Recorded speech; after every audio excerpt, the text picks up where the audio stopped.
राधा स्वामी दयाल की दया, राधा स्वामी सहाय। सार वचन वार्तिक भाग पहला। वचन परम पुरुष पूरनधनी स्वामी जी महाराज, दफ़ा 30। परम पुरुष पूरनधनी स्वामी जी महाराज फरमाते हैं, ये सच है कि अमूमन कुल जीव अधिकारी संत मत के नहीं हैं, यानी जो जीव विषयी यानी भोगी हैं और उनको सच्ची चाह अपने मालिक के मिलने की या अपने जीव के उद्धार की नहीं है, उनकी अकल इस मत के समझने में हैरान होती है।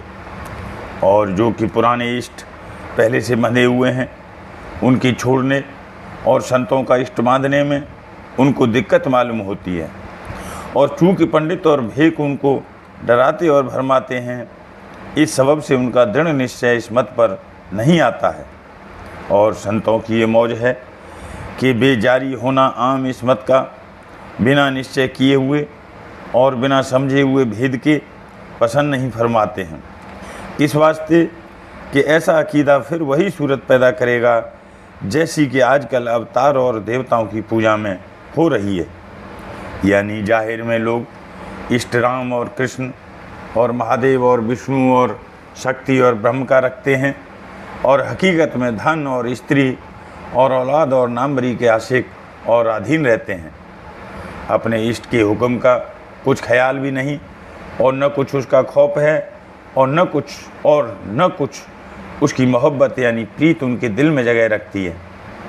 फिर ऐसे इष्ट से चाहे अवतार का होवे, चाहे देवता का होवे, या संत सतगुरु का, या परम पुरुष पूरनधनी राधा स्वामी का होवे, कुछ हासिल नहीं हो सकता है। दफ़ा 31। और जो इष्ट की कला और शक्ति यानी करामात देखने से बांधा गया है, उसके निश्चय का तो बिल्कुल एतबार नहीं हो सकता है, क्योंकि जब तक कि दलील अकली और मजहबी से एक बात का निर्णय और तहकीक नहीं किया है, तब तक उसका निश्चय मजबूत और कायम नहीं। और ये हाल आजकल साफ नज़र आता है कि बहुत से लोग जो कि जाहिर में हिंदू या मुसलमान हैं, मगर बातिन यानी अंतर में कोई मजहब नहीं रखते। इसका सबब यही है कि उन्होंने अपने मत की किताबों को गौर और ख्याल से नहीं पढ़ा और न समझा, और न किसी आमिल से तहकीक किया, और इस सबब से उन किताबों के वचनों पर चाहे वे रोचक हैं या भयानक, उनको निश्चय और एतकाद जैसा चाहिए वैसा नहीं आता है। और न कोई उम्र भर में जैसे और कामों की तहकीकात पूरी करता है, ऐसे ही मजहब की तहकीकात करता है। अपने अकल और हवास के मुआफिक ख्वाह औरों का हाल देखकर या अपने बुजुर्गों से सुनकर हर एक शख्स चाहे जिसमें अपना इष्ट बांध लेता है और तहकीकात उसकी बिल्कुल नहीं करता है। ऐसा इष्ट सिर्फ नाम के वास्ते है। इसी सबब से नाकिस और बुरे कामों की दुनिया में रोज़ बरोज़ तरक्की है, और जो कि किसी का खौफ नहीं रहा और न कोई किसी के हाल को पूछता है। इस वास्ते लोग रोज़ बरोज़ नीचे के दर्जों की तरफ झुकते चले जाते हैं। दफ़ा 32। पंडित और सन्यासी और साधु और मौलवी जो अगुआ और चलाने वाले वेद मत और कुरान के थे, वह इस वक्त में आप इस दौलत से बेनसीब हैं, और आप सबसे ज़्यादा दुनिया के भोग विलास और लोभ और मान बढ़ाई की चाह में फंस गए हैं। फिर अब कौन है कि जो इन सब की यानी पंडित और भेष और गृहस्थियों की गलती जाहिर करके इनको सीधा रास्ता बतलावे? यानी ये काम सिर्फ संतों का है, और जो कोई इस वक्त में उनके वचनों को अच्छी तरह समझ करके उनका अभ्यास यानी साधना करेगा, बेशक वह मन के फरेब और माया के जाल से बच जाएगा। नहीं तो हर एक को अपने अपने काम का इख्तियार हासिल है। इस मामले में जोर और ज़बरदस्ती नहीं हो सकती है। दफ़ा 33। संतों की दया में कुछ शक नहीं कि उन्होंने आजकल के जीवों के वास्ते थोड़े से में खुलासा सच्चे मत और मार्ग का और सीधा और सहज रास्ता मालिक की प्राप्ति का प्रकट किया। यानी अगले वक्त में अभ्यासी मूल चक्र यानी गुदा चक्र से अभ्यास शुरू करते थे, और बड़ी मुश्किल के साथ बहुत अरसे में कोई छठे चक्र तक और कोई खास सहस्त्रदल कमल या त्रिकुटी तक पहुंचकर जोगी या जोगेश्वरगत हासिल करते थे। अब संतों ने शुरू अभ्यास सहस्त्रदल कमल से कराया और बजाय अष्टांग योग यानी प्राणायाम के जिसमें दम रोकना पड़ता है, सहज योग यानी श्रुत शब्द का मार्ग जारी किया। इस अभ्यास को हर कोई कर सकता है और नफ़ा इसका प्राणायाम और दूसरे अभ्यासों से मिसल, मुद्रा और हठ योग वगैरह के बहुत ज़्यादा है। बल्कि इन सब अभ्यासों का फल श्रुत शब्द मार्गी को उसके रास्ते में हासिल होता चला जाता है। इसका मुफस्सिल हाल आगे वर्णन किया जाएगा। दफ़ा 34। अब इतना विचारना चाहिए कि जो लोग नाभि चक्र और हृदय चक्र में ध्यान लगाते हैं वह स्थान असली से किस कदर दूर हैं। यानी जो वह स्थान फतेह भी हो जावे तो जो कुछ की उनको हासिल होगा वह अक्ष यानी छाया स्थान असली की होगी। सो फतेह होना उन स्थानों का यानी हृदय कमल और नाभि कमल का भी इस वक्त में बहुत मुश्किल हो गया है, क्योंकि प्राणायाम या मुद्रा का अभ्यास किसी से बन नहीं पड़ता है।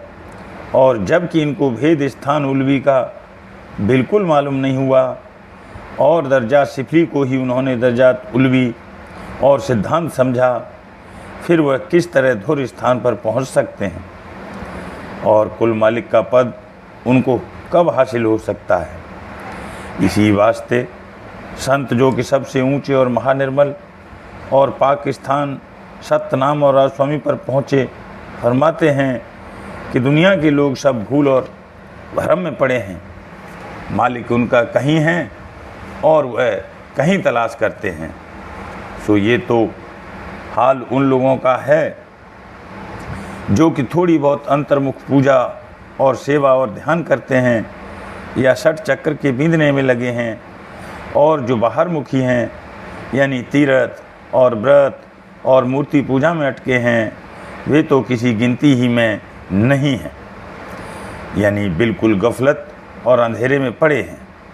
और जो उसी काम में लगे रहेंगे और खोज असल मालिक का नहीं करेंगे तो सच्चे मालिक का पता और दर्शन हरगिज नहीं पावेंगे। दफ़ा 35।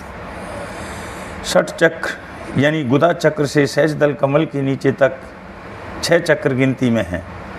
बड़े अफसोस की बात है कि जो मालिक और कर्ता ऐसा बड़ा और मेहरबान और दयाल है कि जिसने सब रचना पैदा की और मनुष्य को उत्तम देही दी और तरह तरह और किस्म किस्म की चीज़ें और सूरतें पैदा की, उसको लोग पत्थर या धात की मूर्त में या पानी जैसे गंगा, जमुना, नर्मदा में या दरख्त जैसे तुलसी या पीपल में या जानवरों जैसे गाय और हनुमान और नाग में थाप कर पूजते और ढूंढते हैं। इन सब से तो प्रत्यक्ष सूरज और चांद और इंसान खुद आप ही बड़ा है। तो मालिक की पैदा की हुई चीज़ों को खुदा और मालिक समझकर पूजना और असल मालिक का खोज न करना, बल्कि अपने हाथों से बनाई हुई चीज़ों को आप ही पूजना किस कदर गफलत और नादानी और बेपरवाही जाहिर करना है कि उत्तम नरदेही पाकर उसको मुफ्त बर्बाद करके अधम गति को पाना और 84 की नीच जौनी और नरकों में जाना। इससे बड़ा गुनाह और पाप जीव की निस्बत और क्या होगा। अगर सच्चे मालिक की खबर होती तो उसका कुछ खौफ और इश्क दिल में पैदा होता और उन चीज़ों में कि जो बनाई हुई आदमी के हाथ की हैं कैसे डर या प्रीत पैदा हो सकती है। दफ़ा 36। जो सतगुर पूरे हैं यानी सच्चे मालिक से मिले हुए हैं या सच्चे साध और फ़कीर हैं, जो भी मिल जावें और उनकी दया हो जावे यानी उनकी दृष्टि मेहर की इस जीव पर पड़े तो इस जीव का काम सहज में बनना शुरू हो जावे। मगर एक दिक्कत इसमें भी है कि ये जीव उनको मिसल और खुद मतलबियों के ठग और लोभी और दगाबाज समझता है और इस सबब से उनकी शरण कबूल नहीं करता है। और जो शख्स के हकीकत में भोगी और रागी हैं और दुनिया की गुलामी कर रहे हैं, वे ऐसा मौका देखकर यानी जीवों को मूर्ख और भूले हुए जानकर आप गुरु बन बैठे हैं और रोज़गार अपना खूब जारी किया है। और जिस कदर उनसे हो सका इन गरीब और भूले हुए जीवों को लालच हासिल कराने धन और स्त्री और पुत्र और तंदुरुस्ती और नामवरी का देके कि जिसकी चाह असली इनके मन में भी लगी हुई थी, धोखे और भ्रम में डाला, यानी पत्थर और पानी और दरख्त और जानवर पुजवाकर अपना मतलब किया और तीर्थों और व्रतों और होम और यज्ञ में भरमाया और पुकार कर सुनाया कि एक व्रत और एक तीर्थ ही करने में मोक्ष मिलेगी। ये ख्याल न किया कि जो अपना रोजगार चलाया था तो कुछ मुजायका नहीं, पर इन बेचारे गाफिलों को सीधा रास्ता तो बतलाते कि जिसमें इनका भी कुछ काम बनता। सो इस रास्ते और जुगत की उनको आप ही खबर नहीं, पढ़ने पढ़ाने और सुनाने में सब उस्ताद और होशियार हैं। श्री कृष्ण महाराज ने जो उद्धव जी को उपदेश किया उससे साफ जाहिर है कि हरचंद वह महाराज के संग और सेवा में बरसों रहा, पर यह न हो सका कि उसको परम पद में अपने साथ ले जाते। सो यही फरमाया कि पहले योग अभ्यास करो, तब अधिकारी परम पद के होगे।